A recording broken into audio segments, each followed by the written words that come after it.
Isang gabi ay aksidenteng nakita ni Tommy ang kanyang ate Nikki na kinakamot si Pepay gamit ang unan. Naniniwala na ako ngayon na maliban sa panis na laway ay masarap talaga maging unan.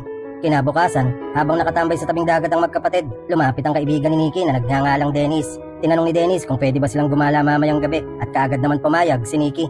Kinagabihan, nagpaganda si Nikki tapos ay palihim itong lumabas ng bahay upang makipagkita kay Dennis. Masayang namasyal ang dalawa sa buong syudad ng Milan at pagkatapos nito ay namahinga sila sa tabing dagat. Hindi ka manghuhula pero alam mo na siguro ang susunod na mangyayari. Sa unang pagkakataon nga ay ipinaararo ni Nikki ang kanyang bukirin sa kalabaw ni Dennis. Yummy, nang makauwi si Nikki, ikinuwento nito sa kanyang kapatid na pinabuksan na niya kay Dennis ang pintuan sa langit. Subalit dismayado daw si Nikki dahil hindi siya natuwa o nasarapan sa unang kaluluwa na pumasok sa kanyang kalangitan. Nang sumunod na araw, nagtungo ang buong pamilya nila sa tabing dagat upang magsaya. Nakisali si Dennis sa kanilang pagtitipon, subalit hindi man lang ito pinansin ni Nikki. Dismayado pa rin si Nikki hanggang ngayon sa pagbayo ni Dennis na parang kuneho. Hindi man lang tumagal ng 1 minuto kaya ang sakit sa babae nun.